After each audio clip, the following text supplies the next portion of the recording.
And we're going to be discussing the Bulldogs at the moment, who are facing a $4 million lawsuit. It's been a story that you've been following, Michael, pretty closely over the course of the past few weeks. What's the latest and where it stands at the moment? Yeah, look, the Bulldogs are going to defend this. They believe they haven't done anything wrong in this instance with Jackson Torpenay. It raises the question, though, Danica, if this is going to be something that gets up in court, what does that mean for our sport? What does it mean for the clubs? Because I imagine you guys have been involved in teams and in clubs for a long period of time, over 3 decades. When you hear this story about a player who's taking legal action against the club for asking him to wrestle his team, the whole team, as a punishment for turning up late to wrestling, what goes through your mind? That's for 10 seconds each, isn't it? Well, the allegations are that, well, depends who you talk to. The allegations are that it was potentially up to 10 minutes, right? I've spoken to people at the club who say that by the time he got to the 4th or 5th person, he was rolling over anyway because he couldn't keep up anymore. You used to do it all the time. You didn't even have to be late. that was just a part of the training regime. You didn't have to wrestle every person in the squad, but look, there's a balance to this, I think. Like, the game's tough. It's a really tough game, and you've got to condition yourself to that environment. You've also got to be disciplined.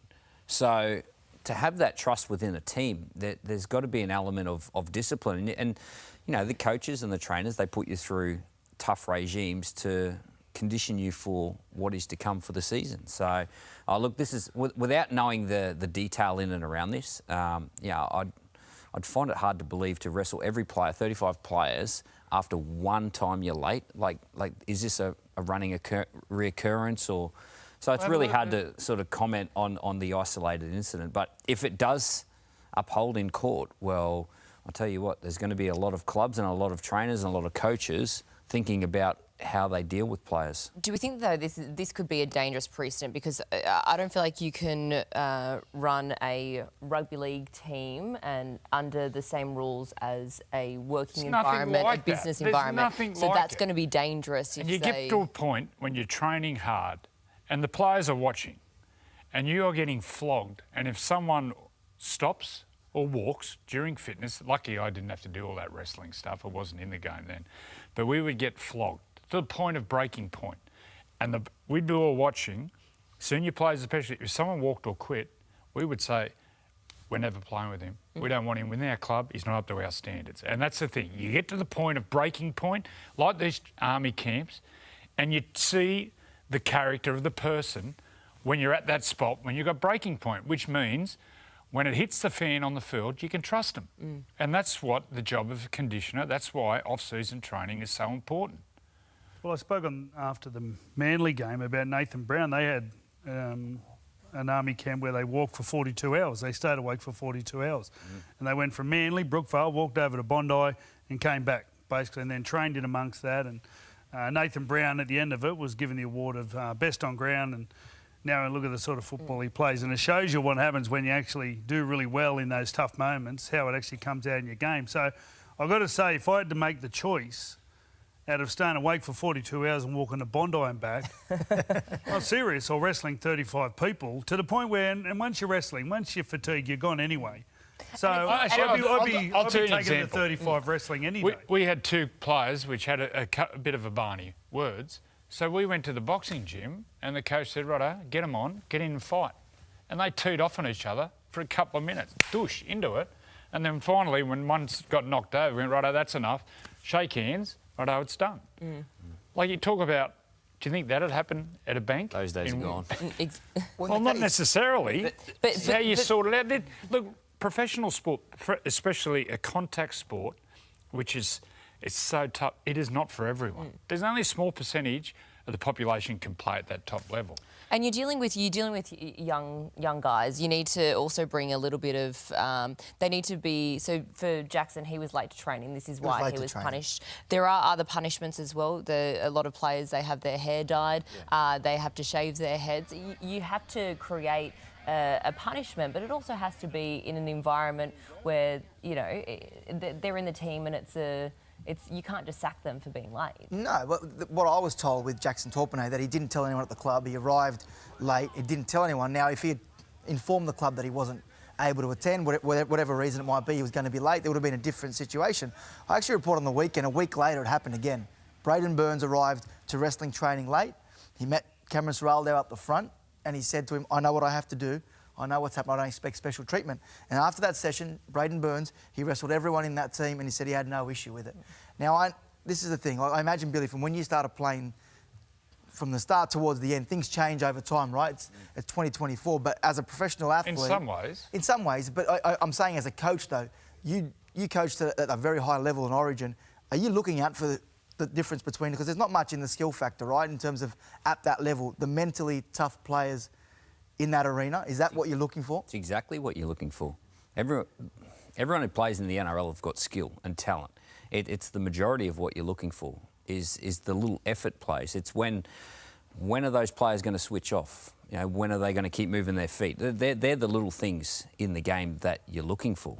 So, look, I think back to my career. It's the making of you.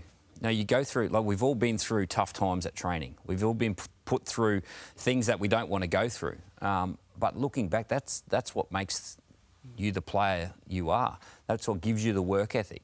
You're not born with work ethic. You learn it. And that's how you instill it in you. So, yeah, like I said, we're not inside of exactly what's happened, but looking at it on the surface, it's... Yeah. Were you ever late for training? That's what I was going to ask. No, I didn't want to bleach my hair.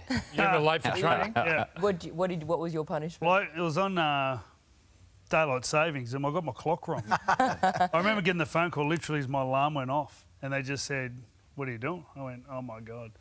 So I've jumped into training and Gus just went, keep going, reserve grade. That was it. Got a fine, reserve grade. I'll tell you what. Talk to me. You were never late to training, ever? Never. Were you ever punished for anything? Yeah, I remember when I first started, when I was young, we had a army camp and I did something stupid. And No. I had to get up in front of the whole club and sing a song naked. Lucky it was in the off-season, it was warm. We were in Origin camp one. And it wasn't a long song, it was just a small ditty. I got a standing ovation. We were in Origin camp one week and we had this thing at the club where if someone was late, the whole team had to go down to Port Melbourne at 5 o'clock in the morning or 6 o'clock in the morning and dive in the cold water. And the player who was late had to stand there and watch them. Yeah. We were in Origin camp. Anyway, so we had to get up at the same time and go and jump in the pool. We're in a different state. So I campaigned not to do it, but Cameron Smith, he actually enforced it. So do you think they'll settle, the Bulldogs, or do you think it'll go all the way to court? I have a feeling it'll settle, but it's a dangerous precedent because the Bulldogs because if the Bulldogs lose in this situation or they settle at a high figure, everyone in the game is in a difficult situation because I imagine there'll be legal suit after legal suit beyond that. I just want to raise the question around the Bulldogs, though, because you've got to look at the situation with Cameron Ciraldo. Coming into a team that's finished 16th, 15th, for 5-6 years have struggled, and he sees a club that isn't willing to work hard to get to where it is.